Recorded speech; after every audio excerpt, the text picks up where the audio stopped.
je vais vous raconter une histoire, la chèvre de Monsieur Sauguin, présentée par Alexis.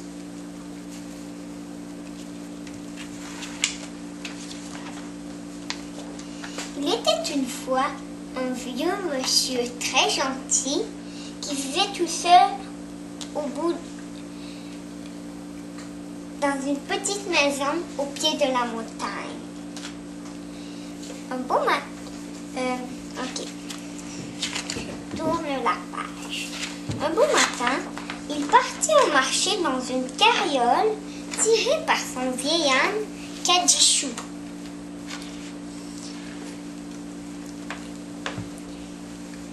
Puis, un peu plus loin, il vit une adorable petite chèvre. Monsieur Sauguin lui regarda du coin de l'œil en espérant bien être choisi. Il lui lança un regard si tendre et si gentil que Monsieur Sauguin put lui résister.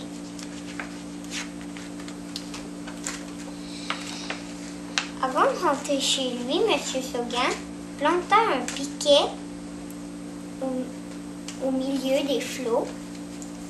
Il y attacha Blanchette au bout d'une longue corde. Le premier jour, la chevrette était si heureuse de pouvoir gambader à l'oisie qu'elle ne s'aperçut même pas qu'elle était attachée. Un beau matin, Blanchette lui parla de son langage de chèvre que le vieil homme comprenait parfaitement. « Mais ma petite Blanchette, il y a le loup là-bas. Que fera-t-il quand il viendra? Je l'attaquerai avec mes cornes. Elles sont faites pour cela, non?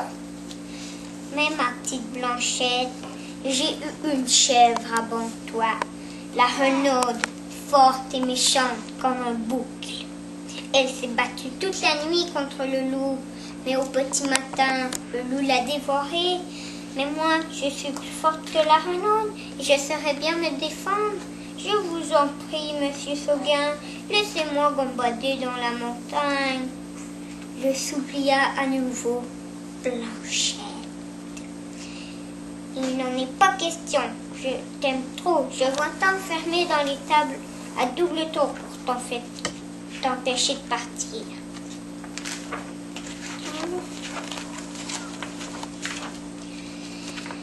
Blanchette prit son élan et s'échappa vers la montagne.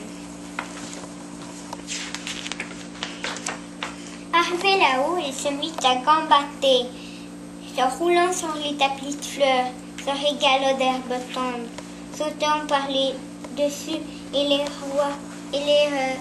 roicots et les quoi?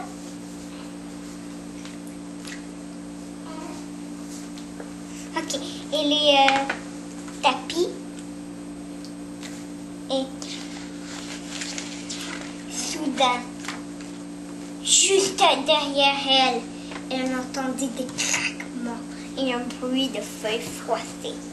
Dans la nuit bleutée, elle aperçut deux oreilles dressées et deux yeux qui brillaient comme des flammes. De longs roses acérés luisèrent au clair de lune. C'était le loup. Il était énorme. Il regardait la toute petite Blanchette en se lichant les babines. Il n'était pas pressé. Il restait là, assis, à la contempler. Il savait bien que la petite chèvre ne pouvait lui échapper.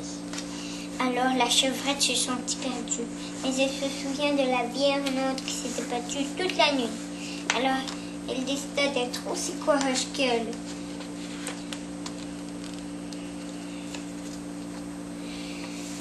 Bientôt, elle ne bougea plus. Elle semblait endormie au milieu des fleurs.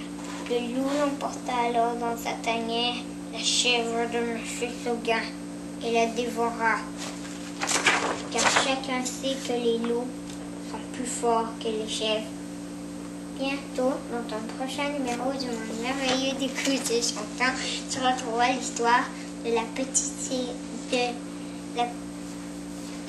du sapin.